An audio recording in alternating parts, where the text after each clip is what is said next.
Good afternoon, vape pens and big bong hits. Welcome back to the only show on the internet that matters. It's Preston Can't Play. Joining me on the couch, as always, in his corduroy shorts, the modern day Adonis, the one title wonder, Preston Black. Hey. There was a lot of flexing going on for that to eventually be your intro. And joining him on the couch, as always, except for the times when not, it's the Cowboy, the closed caption hero, 100 pounds of pure steel. Baby. Tetsu. It's me. Steel Boy.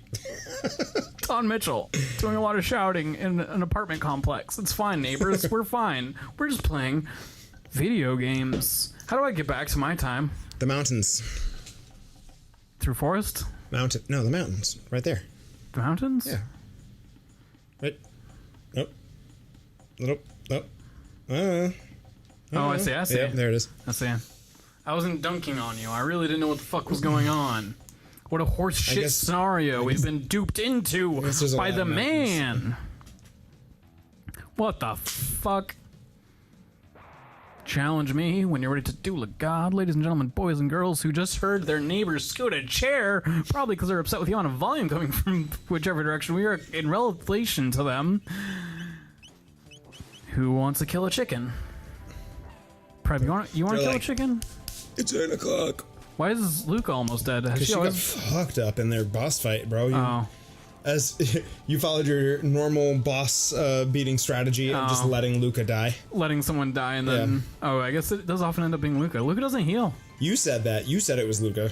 Yeah. I said someone, and then you were like, it's Luca. Which is weird, because Luca's your preferred character, but I guess, yeah, it's because she doesn't have the heals. Yeah, it doesn't have the heals, and I feel like Chrono does more damage in a single hit. At least in most of the encounters. More damage in a single hit! It's Preston Can't Play! Isn't that the basis of ABC's The Slap? What's The Slap? I don't know what that show is. It's a very short-lived show. I can't believe it got greenlit. I've never seen a single episode of it. I only remember seeing commercials for it about a lovely neighborhood, with one of them being... I think it was the handsome dad from American Horror Story Season 1. Zachary Quinto slaps someone's kid. They're having like a barbecue or something, and this kid's just acting a fool, so he goes over and is like, what the fuck, and slaps him. And the entire show is about the fact that he slapped someone else's kid. And they made a show about it. That's a pretty weak premise. Yeah. I'd say. But hey, it's just a theory. A game theory. Thanks for watching. I haven't watched Game Theory in probably 2 years. It got really obnoxious to listen to. I don't know if I've ever watched Game Theory. I got into it because it was like interesting premises. What the fuck? Oh, I thought these were sideways croissants and they had scary mouths in the middle. When they could do their... Or were they laying down? Maybe you won't see that sprite ever again. But I think they're like facing off, like you're seeing their side profile and they're like facing each other. They looked like angry croissants. They are, yeah. Well, it's prehistory. Croissants were pissed off back then. Yeah. Well, they were bigger and had sharp teeth. Yeah. You know. Yeah, I get that. So Whoa. Got big all of a sudden. What's going on? Want to introduce to you. Introduce to me. From Parts Unknown, weighing in at 378 pounds, the Cowboy, Taun Mitchell. I guess John Cena's here too. And his tag team partner, making his way to the ring from Youngstown, Ohio, the modern day Adonis, Preston Black. This is Let's Talk. So,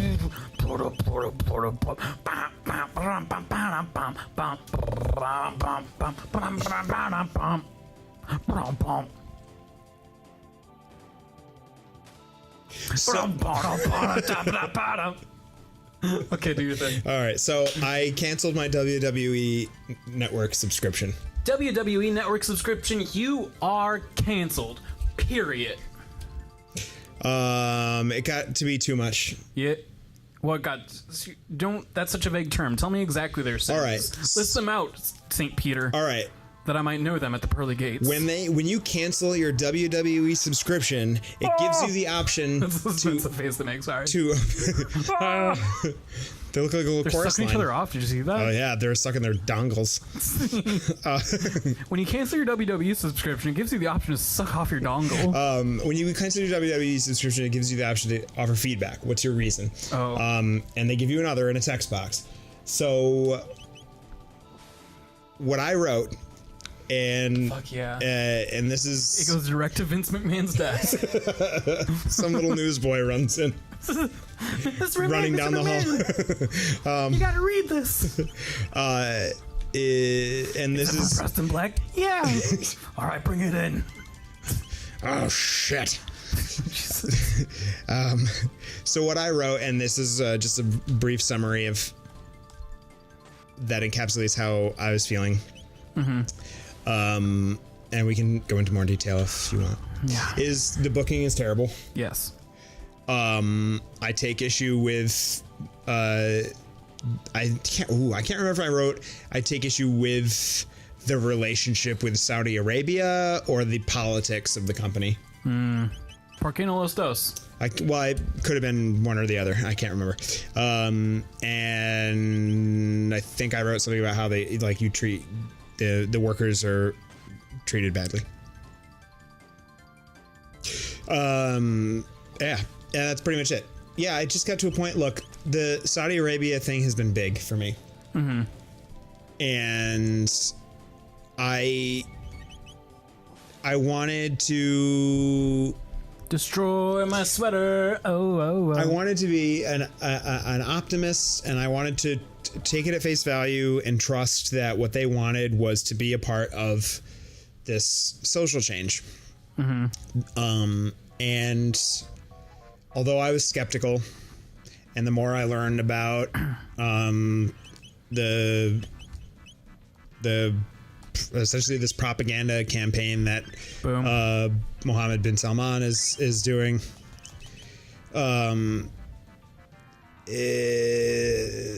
more it became apparent that was not what was happening. Mm-hmm. And at first it was like, okay, you know, it sucks that the women can't do it.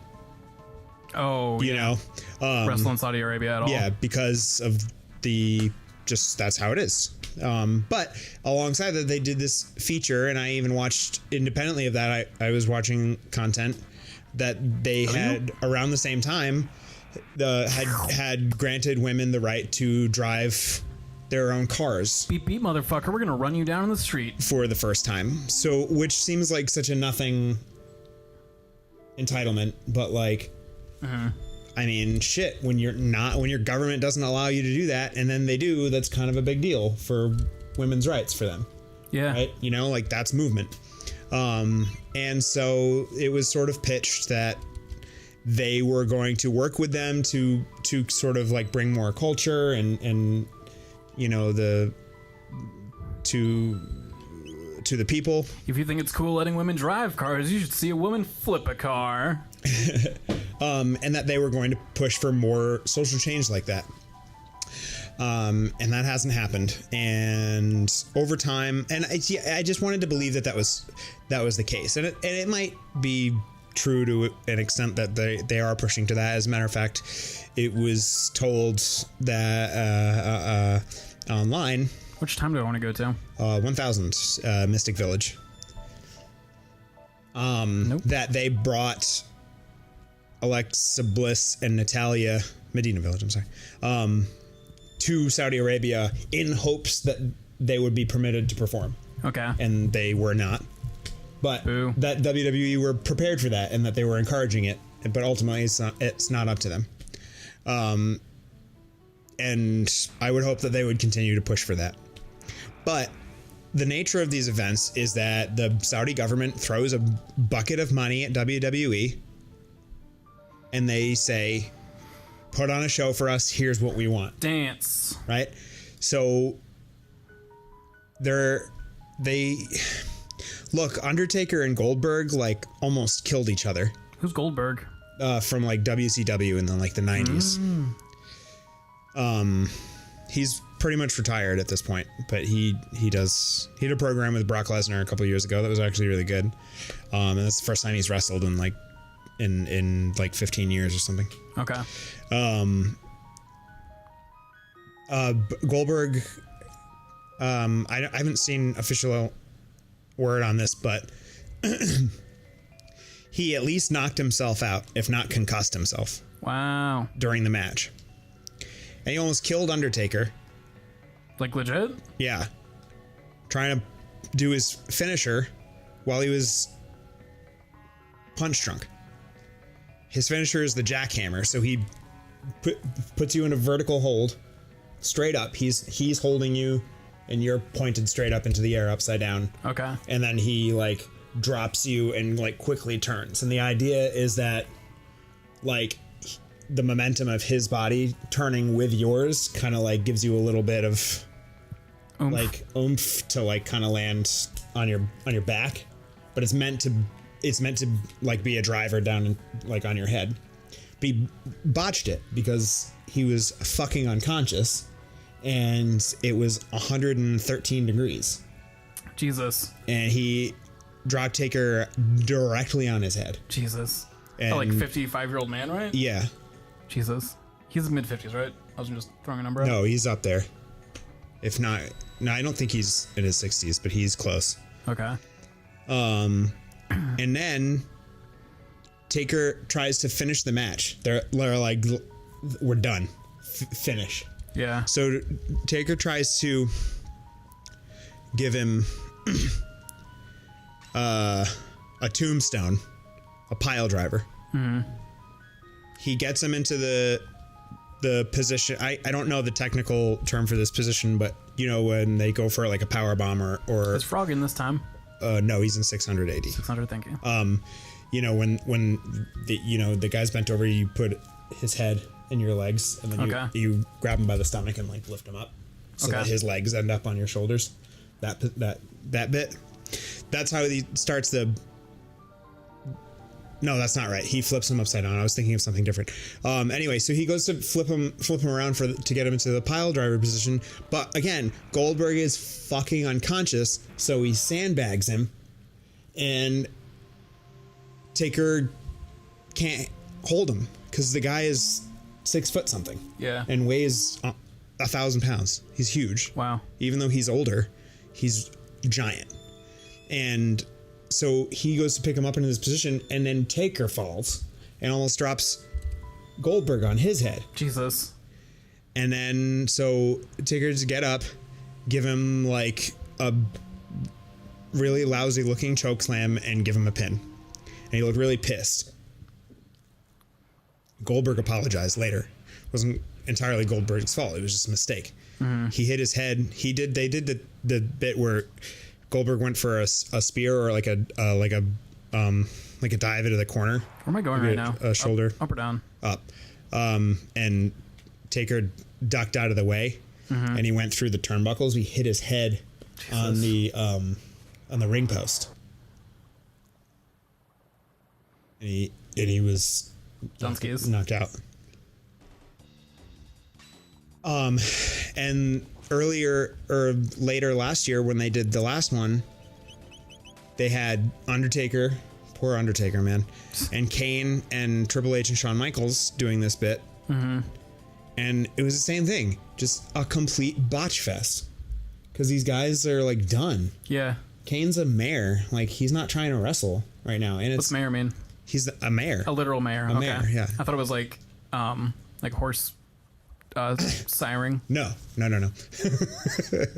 You know, like I'm really confused. I'm like, are they just braiding him off now? And like Triple H is inarguably in the best shape of the four of those guys, and he ended up with like a really bad like muscle tear. Jesus. Like the first one they did, they had this huge, the greatest Royal Rumble was the first one that they did. It was a Royal Rumble with 50 people.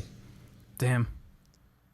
And one of the guys they got was this sumo wrestler from Japan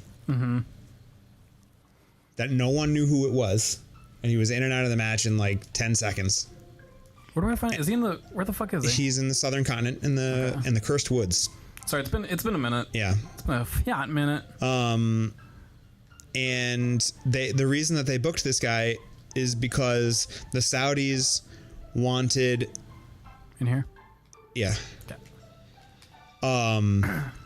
Yokozuna. Okay. To work in the Royal Rumble, they wanted Yokozuna to make an appearance. Yokozuna's been dead for Jesus. Well, like 10.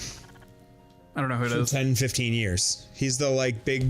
He's actually Samoan, but his gimmick was that he was a Japanese like super monster sumo wrestler from like the 90s, like classic WWF Yokozuna. Okay. Who's been dead a very long time. And they didn't want to hear about it. They wanted him booked. What? Okay. So I don't know if they like refused to accept that he was dead, or if they didn't believe it, or if they were being paid so much money that WWE didn't want to even tell them, that they were just like, sure, we'll get Yokozuna. You got it, dude. Yeah. And then they just like countered on the Saudis not knowing the difference. Like they ask for these matches, like, and W just gives them to them. They pay all these guys buckets and buckets and buckets of money to do these appearances. Jesus. And you can tell, watch it, that they hate doing it. And more of the like current workers refuse to go each time.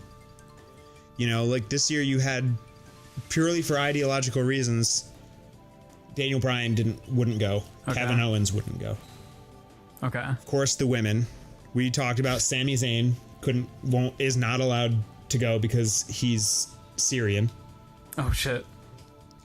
Aleister Black is not allowed to go because his giant back tattoo is of Lilith. Oh. They're like, that's too feminism. Jesus. All the occult too much feminism for me. Yeah. All the occult stuff would be fine, but we don't like your equal rights for women tattoo. Which you want it, bud? Anyway, that's the biggest thing.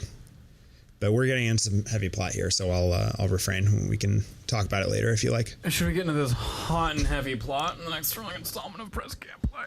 Yeah. I don't think this is gonna force you to go through it unless you interact with it. All right, cool. Well, sometimes it's like the dialogue just goes on its own. Yeah, all right, yeah. So that was a good one. I assume I wasn't really watching, but it went well. You just got your. I just kept mashing attack instead of actually using any tactics. It's kind of been working out well for me so far. And you got your big sword. I got a big sword. All right. Hit him with your sword. All right, on the next big ol' episode. Heavy, wet, wild. Preston, Taun. They're doing it on recording. It's going to be wet and wild when they do it. Sticky wicket.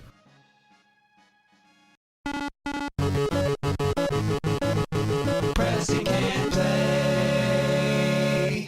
Continue.